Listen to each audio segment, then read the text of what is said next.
Assalamualaikum warahmatullahi wabarakatuh.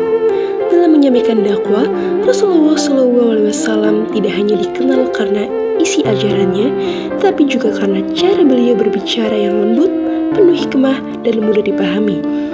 Beliau memahami bahwa tidak semua orang bisa menerima nasihat secara langsung dan keras.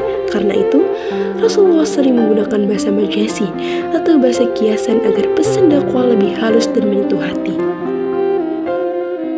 Bahasa majasi adalah bahasa kiasan, yaitu bahasa yang tidak dimaknai secara harfiah, tetapi mengandung makna lain yang lebih dalam. Bahasa ini digunakan untuk menggambarkan suatu pesan melalui perumpamaan, simbol, atau gambaran tertentu. Dalam dakwah, bahasa majasi sangat penting karena ajaran agama seringkali bersifat abstrak, sehingga perlu dijelaskan dengan cara yang lebih sederhana dan dekat dengan kehidupan manusia. Rasulullah SAW adalah teladan utama dalam berdakwah dengan bahasa kiasan.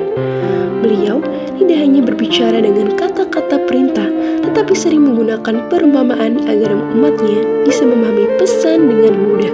Cara ini membuat dakwah beliau terasa menenangkan, tidak memaksa, dan tidak menyudutkan pendengar. Dalam salah satu hadis, Rasulullah SAW menjelaskan bahwa kehidupan dunia itu indah seperti perhiasan, tetapi sifatnya hanya sementara. Dunia diibaratkan sesuatu yang menarik perhatian, namun tidak boleh membuat manusia terlena. Melalui bahasa kiasan ini, Rasulullah ingin menyampaikan pesan bahwa manusia boleh menikmati dunia, tetapi tidak boleh menjadikannya sebagai tujuan utama hidup. Perumpamaan ini sangat mudah dipahami oleh masyarakat pada masa itu, bahkan hingga sekarang. Dengan bahasa kiasan, Rasulullah mengingatkan umatnya untuk menyeimbangkan kehidupan dunia dan akhirat tanpa harus menggunakan kata-kata yang keras.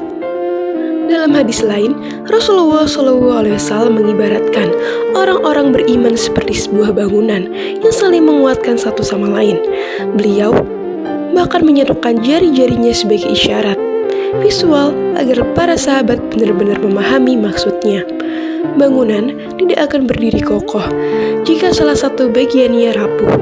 Begitu pula umat Islam jika tidak saling membantu. Bahkan, kiasan ini menunjukkan betapa pentingnya persatuan dan solidaritas dalam Islam. Pesan persaudaraan disampaikan dengan perumpamaan sederhana, tetapi maknanya sangat dalam dan mudah diingat. Rasulullah SAW juga sering menggunakan bahasa majasi ketika berbicara tentang hati.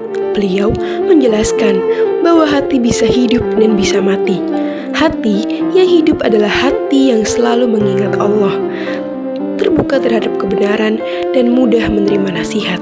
Sebaliknya, hati yang mati adalah hati yang tertutup dari kebaikan. Bahasa ini bukan berarti hati benar-benar hidup atau mati secara fisik, tetapi menggambarkan kondisi iman seseorang. Dengan bahasa kiasan ini, Rasulullah mengajak umatnya untuk merenung dan memperbaiki diri tanpa merasa dihakimi. Dari kisah-kisah Rasulullah SAW, kita dapat memahami bahwa bahasa majasi memiliki peran besar dalam dakwah. Bahasa kiasan membuat pesan agama lebih mudah dipahami, lebih membekas, dan lebih menyentuh perasaan. Dakwah tidak hanya masuk ke akal, tetapi juga ke hati pendengar. Selain itu, bahasa majasi juga membuat dakwah terasa lebih manusiawi. Pendengar tidak merasa disalahkan, tetapi diajak untuk berpikir dan merenungkan sendiri.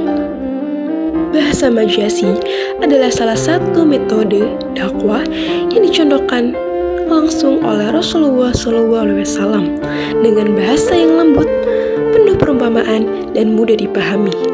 Dakwah menjadi lebih hidup dan bermakna.